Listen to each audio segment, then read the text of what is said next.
Like I said, Bob, it's 7:30. I'm making a motion. Time, I will call the meeting of the Marshall City Council to order with the Pledge of Allegiance.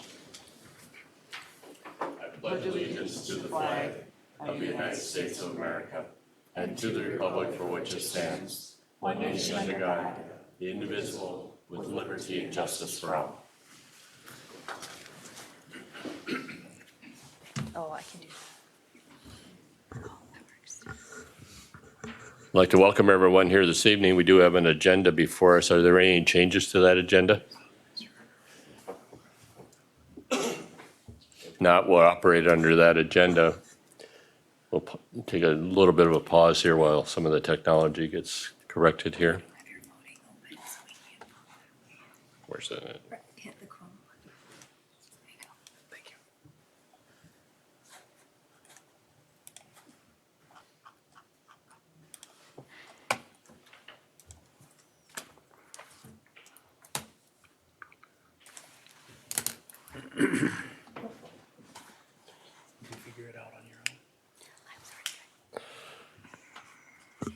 Okay, I think we're okay now. Everybody, Jim, you're,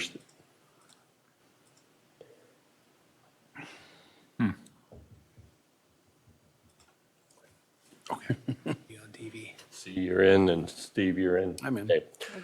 Okay. Thank you for everyone's patience there. We are now in the technology is all up and running. So we'll operate under the agenda that we have. The first item on the agenda is to consider the approval of the minutes from the regular council meeting as well as the work session. Both of those were most recently held on August 27th. The council does have the minutes of both of those meetings. Are there any corrections to note at this time? Move to approve. Second. Motion by Steve, seconded by Amanda to approve the minutes of both meetings as they have been presented. We will move to a vote.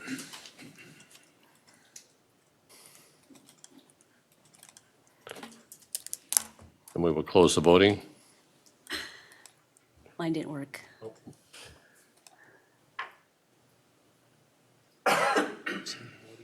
Stephen is voting closed or open? Oh, there we go. Oh, it went. And the motion does pass. Agenda item number 2 then is a public hearing. This is a public hearing to consider the tax abatement application at 406 Airport Road. Following the public hearing, we will consider the approval of the tax abatement for this business, which is SR Auto. With that, I'll call on Lauren Deitz to conduct this public hearing. Lauren Deitz is the Economic Development Director for the City of Marshall. Lauren? Thank you, Mayor and Council. We are here tonight for a tax abatement request from SR Auto Repair Garage, which is located on Airport Road. The current shop is a 2-bay shop opened in the spring of 2017. With this $480,000 addition, the owner will add 3 additional stalls as well as be ADA compliant. And with this addition, he'll also be able to hire 2 to 3 new employees, so an important part of our tax abatement request.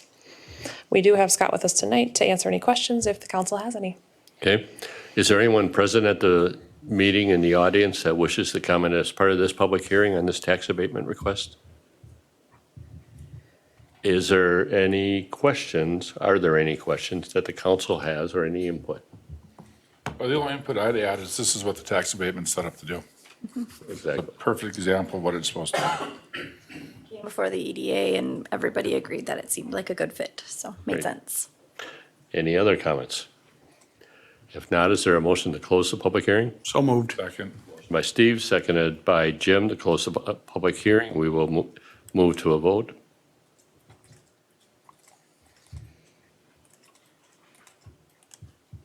We'll close the voting. And the motion does pass. We'll now consider the approval of the tax abatement for SR Auto. Move to approve. Second. Motion by Steve, seconded by John. Discussion? If not, we'll move to a vote.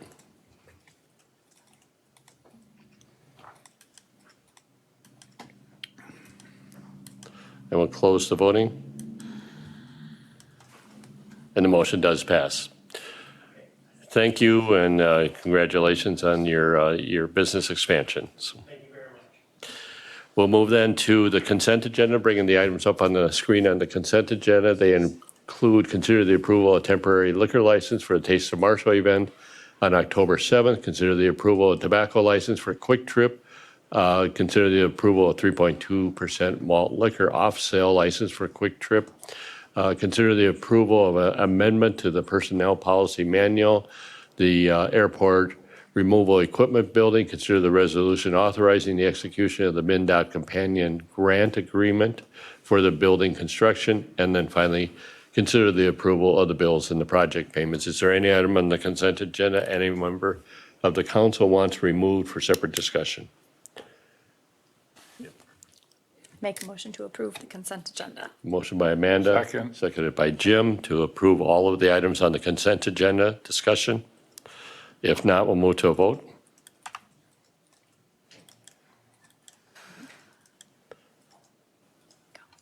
We'll close the voting.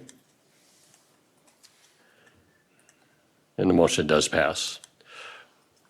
Okay, we'll move then to agenda item number 9. This is the Stone Meadow project. We'll consider the approval of the preliminary plat as well as consider the resolution that would approve the final plat. I'll call on Jason Anderson, Director of Public Works, City Engineer, to present this agenda item. Thank you, Mayor. Included in the packet, you've got the preliminary plat as well as the final, as well as the engineer's report for both. We did hold a public hearing at the Planning Commission on August 21st. It was recommended to be moved forward to council at that time. Staff has worked with the licensed land surveyor as well as the developer on this plat. We see no issues and it conforms with the city's code. Okay, any questions? Any comments from the Planning Commission? No opposition at the planning commission. Just excited about a new project. They look nice, ready to Very go. good. If there's no other questions, I'd entertain a motion. I'd make a motion to approve the preliminary plat. I'll second. Motion by Amanda, seconded by C. Discussion? If not, we'll move to a vote.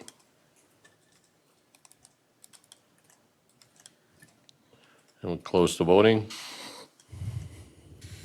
And the motion does pass. And now we'll consider the final plat. Jason, any additional comments here? No additional comments. Okay. I would entertain a motion. I'll make a motion to approve the final plat. Motion by Jim, Second. seconded by John. Discussion? If not, we'll move to a vote.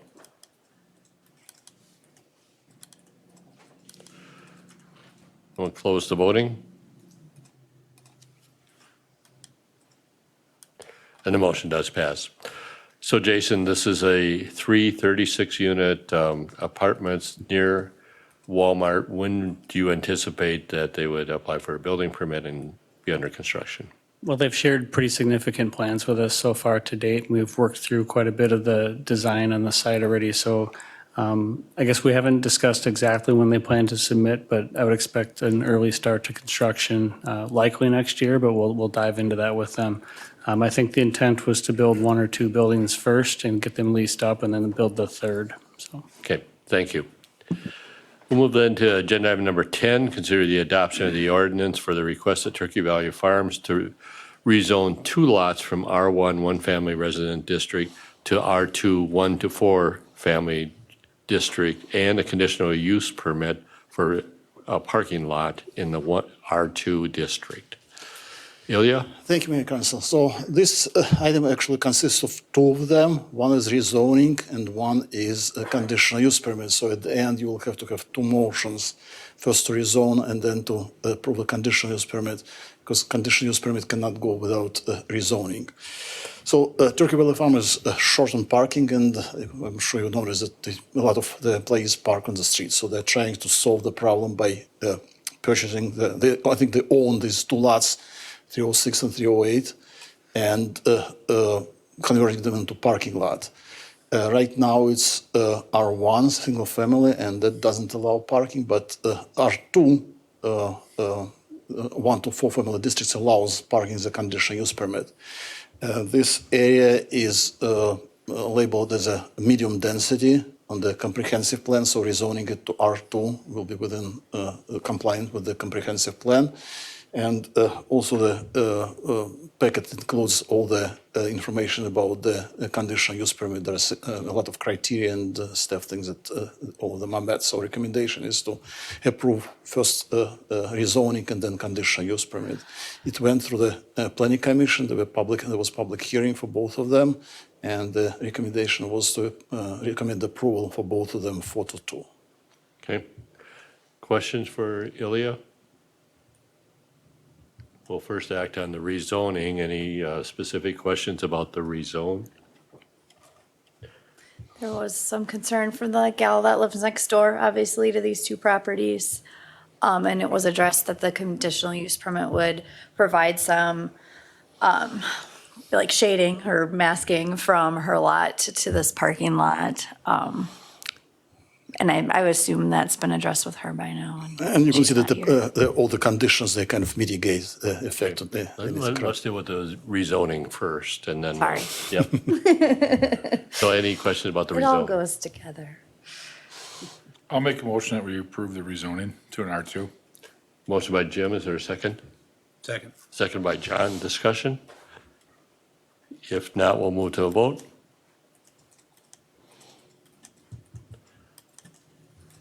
Then we'll close the voting. And the motion does pass. Now we'll consider the conditional use permit in Ilya. The conditional use permit, there are several conditions you can see, and they're all intended to mitigate the effects. So there are conditions about it's paved. There's condition about what can be parked there. Conditions that it should be blocked the view from the adjacent lots and so on. So it's all intended to mitigate to the minimum, and again, it meets all the criteria listed in the ordinance. Questions? The access to the parking lot is off of which street? 6 only. That's Only part of, 6. that's one of the conditions. Yes. Right. And that's because that's such a narrow street on the other side? Yeah. Okay. Other questions?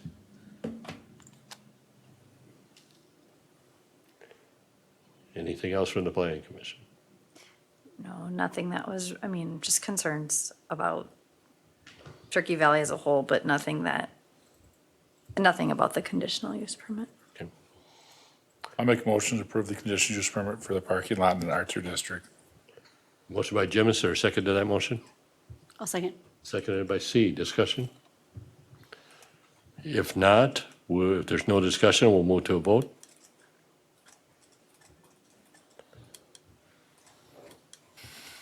And we'll close the voting. And the motion does pass. Thank you, Elia, and thank you to the representatives of Turkey Valley Farms that are here. We'll move then to agenda item number 11, the Aquatic Center bid review, as well as the recommendation to reject the bids. Sharon, you want to start with this? Sure. Obviously, we're aware of the bid results that were received on Thursday, August 29th. Stockwell will go into a little more detail on what they found out on the results and why the results were higher than anticipated. I do want to just quickly mention that the Aquatic Center Committee, made up of Councilmembers Schaefer, Elkhorn, and Uleski, have met, and actually they met last week to really begin the next steps in this process. And again, we'll have Stockwell cover that.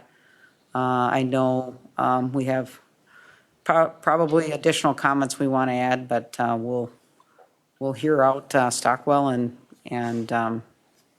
see what additional information we can provide. So, John and David, welcome. Yeah, thank you. John and David with Stockwell Engineers, as we said in the work session, we're going to work through this and, try to get it down to within our budget. And I'm going to have David talk through the recommendation and a little bit more detail about the bid process where we went through. Good evening. As a part of the project bid, we had 5 bidders, and the low bid was Breitbach Construction. Our estimate was 16.5, so we were approximately 35% or so higher than our estimate. We've talked with general contractors that bid the project and general contractors that did not bid the project. We've talked with pool contractors as well to get a better understanding of the bid environment and some of the reasons for the higher costs with the bids. In discussions with the pool contractors, their bidding environment that they're seeing is bids approximately 25% higher than what they had anticipated earlier this year. That is due to the amount of aquatics work that's currently being bid and talked about being bid. There has not seen a slowdown at all in regards to the aquatics work. As with most trades, there's difficulty with hiring and finding laborers to do the work. These pool contractors are also contractors that do a fair amount of travel. They do specialty work and they can't stay in one spot. And so there's a lot of travel involved with some of these contractors to complete the work, and just general increase of costs from travel expenses to material costs is just attributed to this increase in the costs. The general contractors that bid the project felt they could complete the project on time and did not have any issues with the timeline proposed for the project. As Sharon said, we are going to be working with city staff and the pool committee to bring this project back to within budget. We're committed to the city, working with city staff, the pool committee, and the citizens of Marshall on developing a design and a project that they can be happy with and proud of, but also acknowledging the fact that we need to work towards something that's closer to budget. And that's an item that we're committed to at not increasing, our fees at all with the city to accomplish this. We're going to be working with our team members to redesign this project and go out for bid at a later date. We're going to be working on what those cost options are for reductions, come up with a variety of different options for city staff and the committee to consider. And certainly looking at what can we do to keep the most play value and original design intent, looking at the public results we had from the meetings that we conducted to really keep those top priorities that people identified, while also looking to reduce costs in other areas. And we're looking at then packaging that up and going back out to bids in the first part of next year, in January of next year. In terms of delivery of that method, whether that's a hard bid or construction manager agent, is something that we will consider or continue to discuss with city staff, along with schedule in terms of when the project would be completed, whether that is extended into an opening date of 2027, or if we are able to work with and discuss with contractors and city staff on potentially a sooner date than that. But still, we're still kind of getting our arms wrapped around this and what changes need to be made and how that impacts the schedule moving forward. Okay. Thank you. Do you have any more? No, just, we've recommended rejecting all bids. Okay. Any input from the council? Yeah, so the pool committee met last Tuesday, and obviously we were all, very disappointed with the bids. I've got a little 9-year-old who's really excited for the new pool. But we are going to keep charging forward because we have residents who are counting us to make sure this project goes through. So we might have to make some cuts here and there, but we are going to try to keep the integrity of the pool and make sure that we meet all the needs and the needs analysis that was completed by the city to make sure that the pool is still going to be an awesome pool that everybody wants to go to. So it's going to happen. We're just going to have to kind of tweak and modify. Thank you, Steve. So to kind of clarify the recommendation is, has a number of different parts to it. One is the rejection of the bid. The second part of the recommendation is to have our staff as well as the committee work with Stockwell and the redesign of some of the elements of the aquatic center.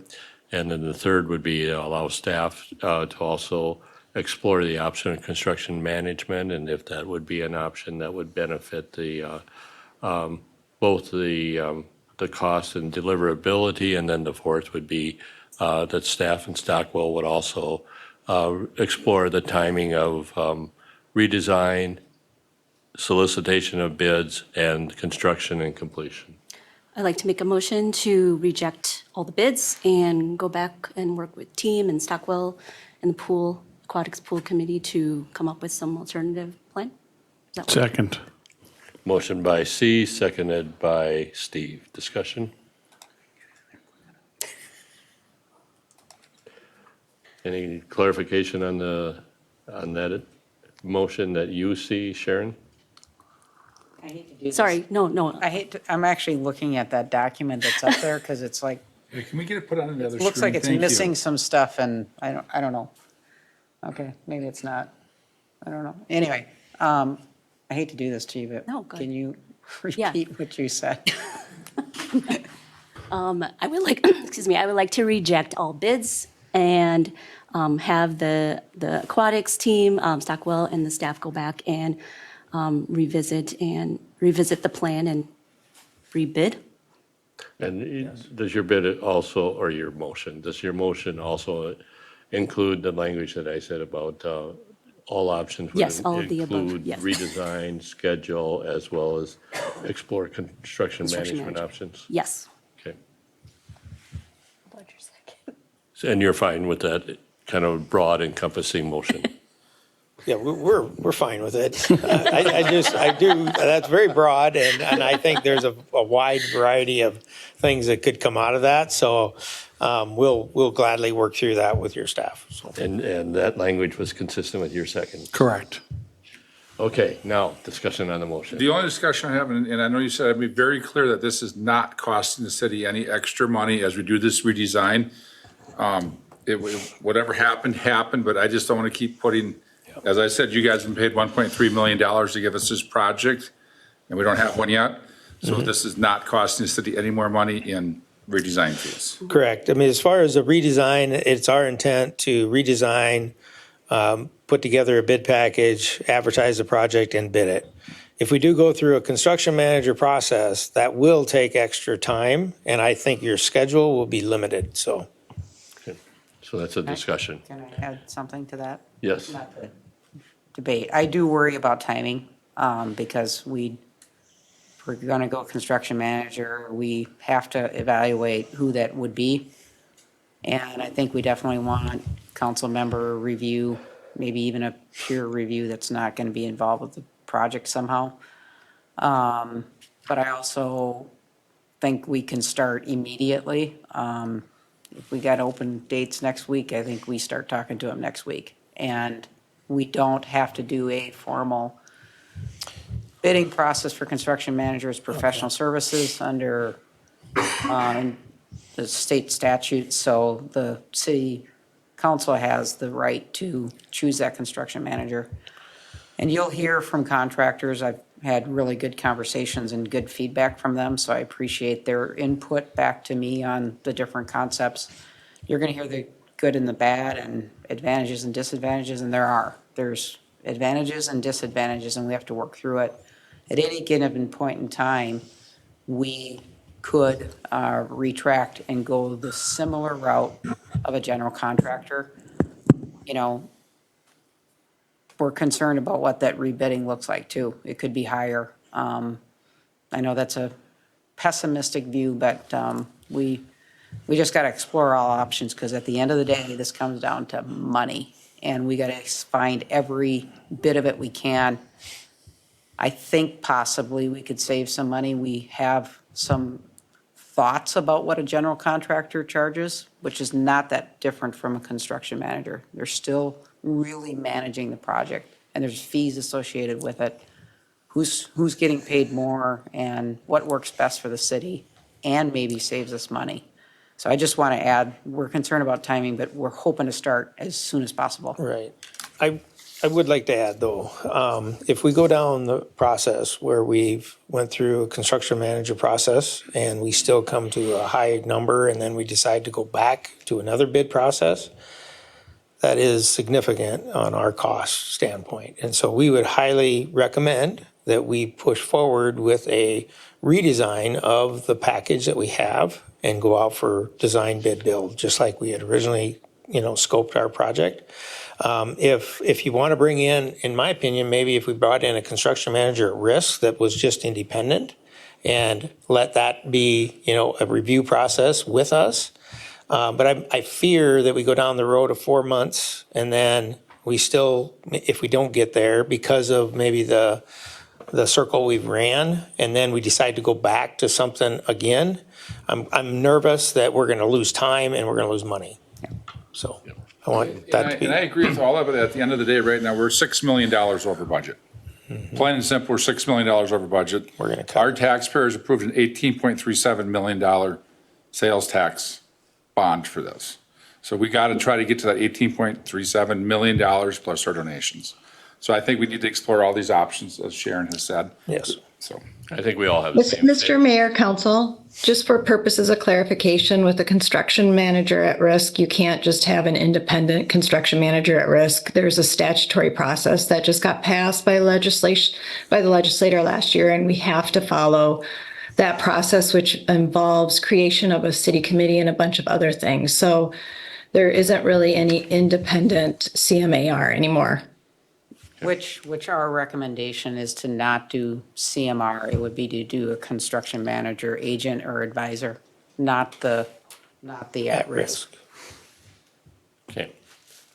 With that other discussion, I think we all have the same goals here, is to bring the project in at the price that it needs to be and the schedule, hopefully, that it should be, but still have a quality project that will last for generations.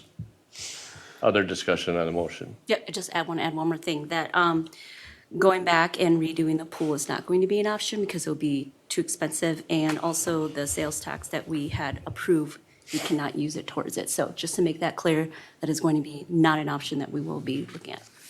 Thank you, C. Any other discussion on the motion? If not, we'll move to a vote.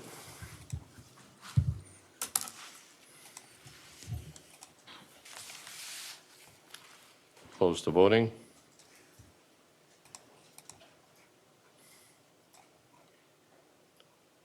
And the motion does pass.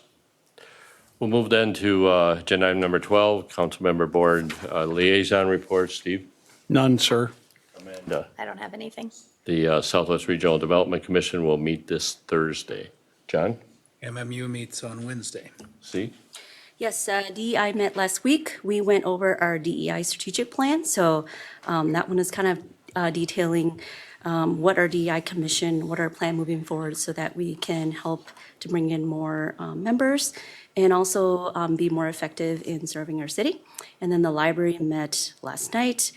We were introduced to the new children's librarian who replaced, is it Mary? Mary Beth? Yeah, Mary Beth. So she looks wonderful. So go to the library and say hi to her. And then CVB met this morning. I think everybody knows Prairie Jam is next week. So if you don't have tickets yet, get your tickets. And then Arts and Living History Festival is September 28th. And I believe Councilman Schaefer is going to be one of the tour guides that's going to be doing some of the history at Memorial Park. And then we had talked about the YMCA talking about their indoor playground proposal, just kind of the early steps of it. So, and possibly CVB donating. So that was just some discussions. Thank you. And Jim? I have nothing to report. We'll move then to Councilmember individual items. Jim? The only thing I'm going to add to it is to go back to the pool thing is we recently had this happen at the airport, the maintenance building. So for the public that's listening out there, there's an end goal that can be very successful here, such as we were at the maintenance building at the airport. So it'll all come together. That's all I have. I have nothing. John? Steve? I have nothing. Amanda? Nothing. The only thing I would add is that tomorrow will be the 9/11 program. Thank you, Chief Jim Marshall, for you and your staff coordinating that program. That program will be at 10 o'clock a.m. tomorrow, September 11th. We'll move then to staff reports. Sharon? Mr. Mayor and Council, you have the history on this, but to follow up with Jim, we were also a short for Red Baron originally as well and had to come up with some additional funds. And I know Council worked with Avera to make up that. So we've been in this position before and found some solutions. That's all I had. You want to talk about the rodeo? Go ahead. Okay, so the MMUA Training Center, of course, is here in Marshall, and the Lineman Rodeo was today and maybe tomorrow. Not sure if it's a two-day event. So both Sharon and I were there for the opening, but this is important because this is the 25th year that the MMUA Training Center has been located here in Marshall, training people from all over the state and other states and even other countries that work on electricity and lines and underground and overhead. So it's a significant training center. And this is the 7th year that they've had their lineman rodeo where they kind of demonstrate their skills in a competitive environment, doing a variety of things that they do in their normal professional work. So we're grateful that MMUA has their presence here in the city of Marshall. With that, Jason? I'll be brief. Whitney Phase 1 is paved, seeded, pretty much done. So from College to Marshall, the project is where it needs to be. The next 2 blocks, they are putting gravel down and working towards it. The intersection at Jean and Whitney by Holy Redeemer has been open and allowable for access. So thanks to D&G and city staff for working with the school. And it's not ideal because it's still under construction, but at least people are able to get in and out. Lion Circle also is paved and just awaiting seeding and finalizing. And at the SRE building, steel is now starting to go in the air. So it'll start to look like something's being built out there. Very good. Any questions for Jason? If not, City Attorney Pam Wentworth. No, nothing to add. Thank you. Okay, we'll move then to the remaining items on the agenda, which include the administrative briefs, our listing of building permits, and our listing of upcoming meetings. Is there anything else to come forward at this regular session of the Marshall City Council this evening? If not, is there a motion to adjourn? So moved. Second. By Amanda, seconded by Jim to adjourn. Discussion on the motion. If not, we'll move to a vote. We'll close the voting. And the motion does pass. The session is adjourned. We will take a 5-minute break, and the council will reconvene for a budget workshop in 5 minutes.